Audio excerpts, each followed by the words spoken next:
அல்லாஹ் சோதிப்பான். இதை உணர்ந்தே ஆக வேண்டும். அல்லதி خلقல் மௌத வல் ஹயாத லியப்லுவக்கும் அய்யுக்கும் அஹ்ஸனு அமலா. அல்லாஹ் வாழ்வையும் மரணத்தையும் படைத்ததன் நோக்கமே உங்களை சோதிப்பதற்காகத்தான். சோதனையிலிருந்து யாரும் விதிவிலக்காக மாட்டார்கள். பாவிகள் மட்டும்தான் இந்த உலகத்தில் சோதிக்கப்படுவார்கள் என்றால் நபிமார்கள் ஏன் சோதிக்கப்பட்டார்கள்? அல்லாஹ்வுடைய தூதர் சொன்னார்கள், இந்த பூமியிலேயே அதிகமாக சோதிக்கப்பட்டவர்கள் நபிமார்கள் தான் என்று. அல்லாஹ் சோதிப்பான். சோதனைக்காகத்தான் இந்த உலகம்.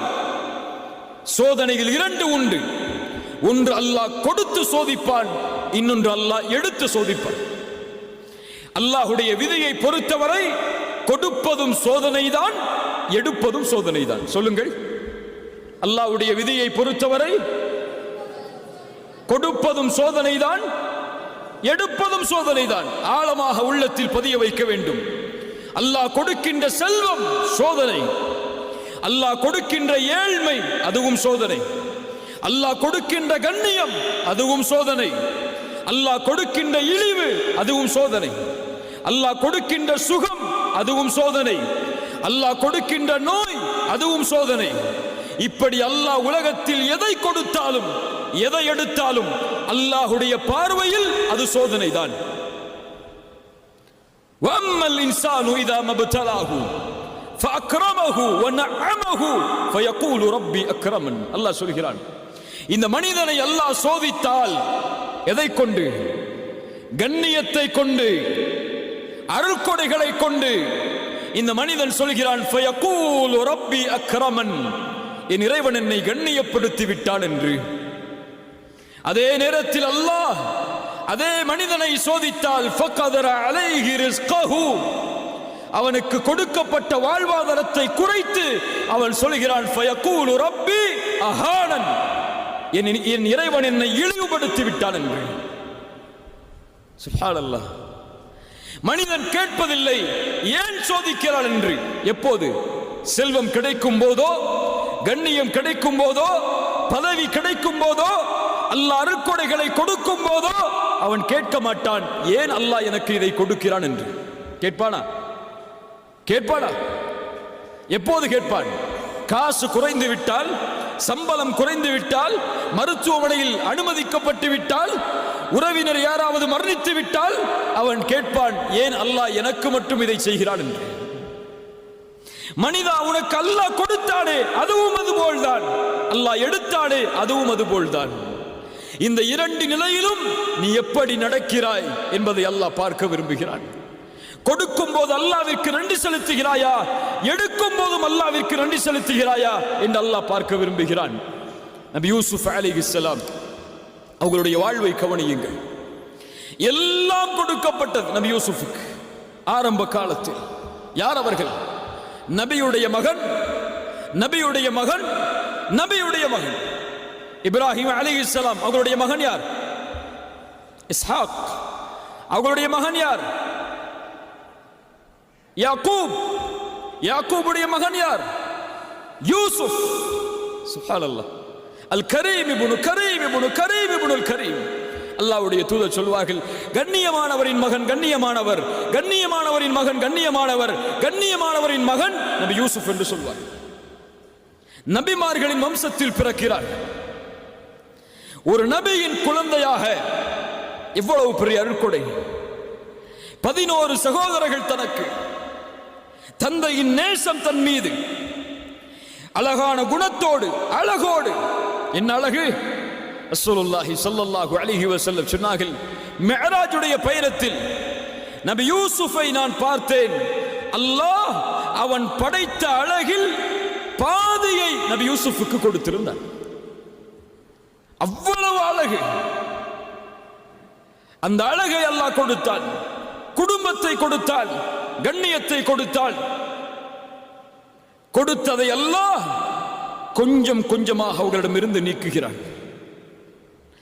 எந்த குடும்ப உறவு, எந்த நபியின் மகன் என்பது அவர்களுக்கு அல்லாஹ் கொடுத்த அருட்கொடையோ அந்த தந்தையை விட்டு அல்லாஹ் பிரித்தார் நபி யூசுஃபை. சகோதரர்களுடைய நேசத்திற்கு ஏங்கினார்கள், பிரித்தார் அல்லாஹ். கிணற்றில் தூக்கி வீசப்பட்டார்கள். ஒரு நபி கிணற்றில் வரக்கூடிய வழிப்போக்கர்கள், வியாபாரிகள் இவர்களை சந்தையில் விற்போம் என்று சகோதரர்களிடத்திலே விலை பேசி ஒரு அற்ப கிரயத்திற்கு, மதிப்பில்லாத காசிற்கு நபி யூசுப் சகோதரர்களாலே விற்கப்படுகிறார். அவர்களுடைய கண்களுக்கு முன்னால். ஒரு குழந்தை எப்படி ஏற்றுக்கொள்ளும்? மிஸ்ருக்கு அழைத்து செல்லப்பட்டு சந்தையில் ஒரு நபி அடிமையாக விற்கப்படுகிறார். இந்த அடிமையை விலைக்கு வாங்குபவர் யார் என்று அல்லாஹ் ரப்புல் ஆலமீன் ஒரு அரசவையில் மந்திரியாக இருக்கக்கூடியவருக்கு வாய்ப்பை கொடுக்கிறான் நபி யூசுஃபை வளர்ப்பதற்கு. மனைவியிடத்திலே கொண்டு சென்று சொன்னார்கள், இவரை கண்ணியப்படுத்துவோம், எமக்கு வேலையாளாக பயன்படுத்துவோம், எம்முடைய மகனாக கூடியவர்களை வளர்ப்போம் என்று தன்னுடைய மனைவிக்கு அறிமுகப்படுத்தி யூசுஃபை தன்னுடைய வீட்டில் சேர்த்தார்கள். எந்த வீட்டில் நபி யூசுப் சேர்க்கப்பட்டாரோ அந்த வீட்டிலேயே அந்த பெண்ணாலேயே அல்லாஹ் சோதித்தான். தவறான இச்சைக்காக அழைக்கப்பட்டார். நீண்ட நெடிய சம்பவம். அதற்கு பிறகு சில நாட்களுக்கு பிறகு மீண்டும் சம்மதிக்காததால் சிறையில் நபியை அல்லாஹ் தள்ளினான். ஒரு சிறைச்சாலையில் ஒரு நபி பல ஆண்டுகள் உதவி கேட்டும் மறுக்கப்பட்டது. அதற்கு பிறகு அல்லாஹ் ரப்புல் ஆலமீன் பல வழிகளில் நபி யூசுஃபை சோதித்தான். மீண்டும் அல்லாஹ் கண்ணியத்தை கொடுத்தான். இழந்ததை மீண்டும் கொடுத்தான். அந்த அரசவையிலேயே ஒரு அமைச்சராக ஆகக்கூடிய வாய்ப்பு. எந்த சகோதரர்கள் விரட்டினார்களோ அந்த சகோதரர்களை உதவிக்காக கையேந்தி அவர்களுக்கு முன்னால் நிற்கும்படி அல்லாஹ்க்கினான். இப்படி எல்லா சோதனைகளையும் அல்லாஹ் நபி யூசுஃபுக்கு கொடுத்தான். இந்த எந்த சோதனையிலும் நபி யூசுப் அலைஹிஸ்ஸலாம் ஏன் அல்லாஹ் எனக்கு இதை செய்கிறான் என்று கேட்கவில்லை. ஏன்? இது அல்லாஹ் படைத்த உலகம், இது அவனுடைய விதியின்படி இறங்கக்கூடிய உலகம். இதில் எதை அவன் நாடுகிறானோ அதை செய்வான், எதை அவன் நாடவில்லையோ அதை செய்ய மாட்டான். அதில் ஏன் என்று கேட்கக்கூடிய உரிமை இந்த உலகத்தில் படைக்கப்பட்ட எந்த படைப்பிற்கும் கிடையாது. அதே வாழ்க்கை நபியை ஒப்பிடுங்கள். முஹம்மது ரசூலுல்லாஹ் ஸல்லல்லாஹு அலைஹி வஸல்லம் கண்ணியத்தோடு வாழ்ந்தவர்கள். மக்காவுடைய வீதிகளில் 40 ஆண்டுகளுக்கு பிறகு நபித்துவத்தை வெளிப்படுத்தியவுடன் சோதனை ஆரம்பிக்கிறது. பெற்ற கண்ணியம் இழக்கப்படுகிறது. சேர்த்து வாழ்ந்த உறவுகள் வெறுக்கிறார்கள், ஊரை விட்டு ஒதுக்கி வைக்கிறார்கள். பசியால் வறுமையால் நபி வாடுகிறார்கள். அபூ தாலிபின் மரணம், ஹதீஜா ரலியல்லாஹு அன்ஹா அவர்களுடைய மரணம், அதைவிட மேல் அல்லாஹ்வுடைய தூதருக்கு 7 குழந்தைகள். 7 குழந்தைகள். அந்த 7 குழந்தைகளில் அல்லாஹ்வுடைய தூதர் உயிரோடு வாழும் போதே 6 குழந்தைகளும் மரணம். 6 குழந்தையையும் ரசூலுல்லாஹ் கபூரில் இறங்கி தன்னுடைய கரத்தால் அடக்கம் செய்திருக்கிறார். எவ்வளவு பெரிய சோதனை இது! ஒரு குழந்தையின் இழப்பை இழந்த பெற்றோரிடத்திலே சென்று கேட்டு பாருங்கள், துடித்து விடுவார்கள். இவ்வளவு சோதனை. தன்னை ஏற்றுக்கொண்ட எல்லோரும் கொடுமைப்படுத்தப்படுகிறார்கள், விரட்டப்படுகிறார்கள். சுப்ஹானல்லாஹ். சொந்த ஊரை விட்டு இன்னொரு ஊர், 10 ஆண்டுகள் போர்க்களம், எல்லாவற்றையும் இழந்து நபித்தோழர்கள் 23 ஆண்டுகளுக்கு பிறகு இழந்த கண்ணியத்தை, இழந்த வெற்றியை அல்லாஹ் மீண்டும் கொடுக்கிறார். எதை கொடுக்கிறது இந்த பாடம்? எதை கொடுக்கிறது இந்த பாடம்? அல்லாஹ் ஒருவரை சோதித்தால் உணர்ந்து கொள்ளட்டும், அல்லாஹ் அவரை தயார்படுத்துகிறான் ஒரு வெற்றியின் பாதைக்காக என்று.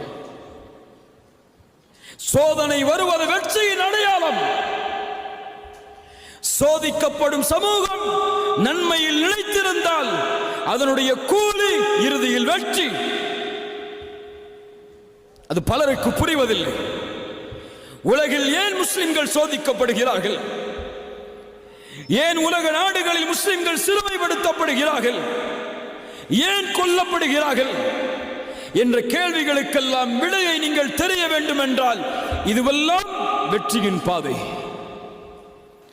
வெற்றியை நோக்கி இந்த சமூகம் செல்கிறது என்பதற்கு அடையாளம் ஹுதைபியா உடன்படிக்கையை நீங்கள் அறிந்திருக்கலாம்.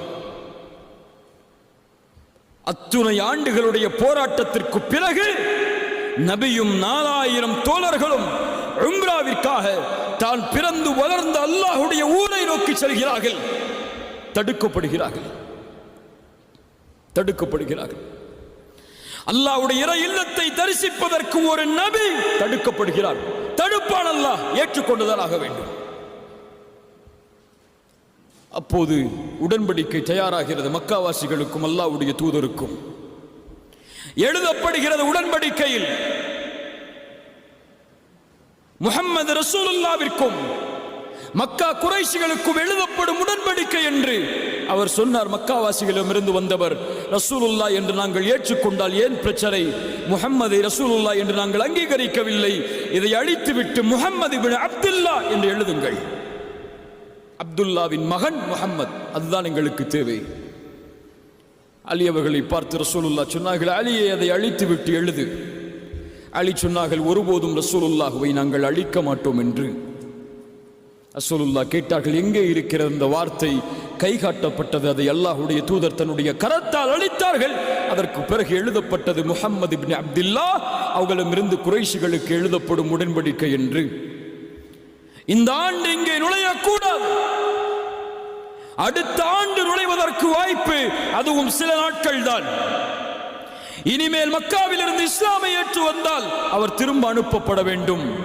எங்களை நோக்கி ஒருவர் வந்தால் திருப்பி அனுப்பப்பட மாட்டார். எல்லாம் நடக்கிறது.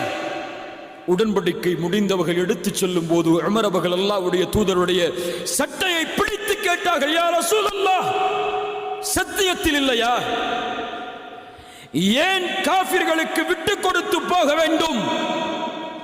இதோ வாழ், போராடுவோம். ரசூலுல்லாஹ் சொன்னார்கள், முடியாது என்னால். எல்லா நபித்தோழர்களும் நபியின் கட்டளையை ஏற்பதற்கு தாமதமாகிறது. ரசூலுல்லாஹ் சொன்னார்கள் அல்லாஹ்வை பார்த்து, யா அல்லாஹ், இவர்கள் எல்லோரும் என் மீது கோபித்தாலும் நீ என் மீது கோபத்தோடு இல்லை என்றால் அதை பற்றி எந்த கவலையும் எனக்கு இல்லை. சுப்ஹானல்லாஹ். உமர் அவர்கள் திரும்ப செல்லும் போது அல்லாஹ் வசனத்தை இறக்குகிறான். மக்கா மதீனாவை நோக்கி அந்த மக்காவுடைய அந்த சோதனைக்கு பிறகு இன்னா ஃபதஹ்னா லக ஃபத்ஹம் முபீனா, அல்லாஹ் தெளிவான வெற்றியை நபியே உங்களுக்கு அளிப்பான். ஹுதைபியா உடன்படிக்கையில் தாழ்வோடு திரும்பிச் செல்கிறார்கள். அல்லாஹ் வெற்றியின் வசனத்தை இறக்குகிறான். உமர் அவர்கள் ஓடி வந்து கேட்டார்கள், ஃபத்ஹுன் ஹுவ, அல்லாஹ்வுடைய தூதரை நடந்த உடன்படிக்கை வெற்றியா? ஆம். இந்த சோதனைக்கு அல்லாஹ் கொடுக்கக்கூடிய பரிசு அடுத்த ஆண்டு நுழைவோம் மக்காவை சொந்தமாக்குவதற்கு. உம்ராவிற்காக செல்லுகிறீர்களே, இது போதாது நபியே, இன்னும் சோதனை இருக்கிறது, அதை ஏற்றுக்கொள்ளுங்கள். அல்லாஹ் இந்த 2 ஹரமுடைய ஹலீஃபாவாக உங்களை மாற்றுவார். இதைத்தான் நபி யூசுஃபின் வரலாறும் எமக்கு பாடத்தை கொடுக்கிறது. இன்றே வெற்றி வர வேண்டும், இன்றே சோதனை நீங்க வேண்டும், இன்றே பிரச்சனை நீங்க வேண்டும் என்று ஒருவன் நினைத்தால் நடக்காது. நபி நூஹ் தன்னோடு சில நபர்களை சேர்ப்பதற்கு, ஈமானை ஏற்றுக்கொண்டவர்களாக ஆக்குவதற்கு அவர்களுக்கு தேவைப்பட்ட ஆண்டு 950 ஆண்டு காலம். நபி மூசா ஃபிரௌனுடைய சோதனையிலிருந்து தப்பிப்பதற்கு அவர்கள் எடுத்துக்கொண்ட முயற்சி, அந்த முயற்சியின் வெற்றி அவர்களுடைய மரணம் வரை நீடித்தது. இப்ராஹிம் சோதிக்கவில்லையா அல்லாஹ்வுடைய நண்பரை? அல்லாஹ் நெருப்பு குண்டத்தில் வீச வைத்து சோதித்தான்.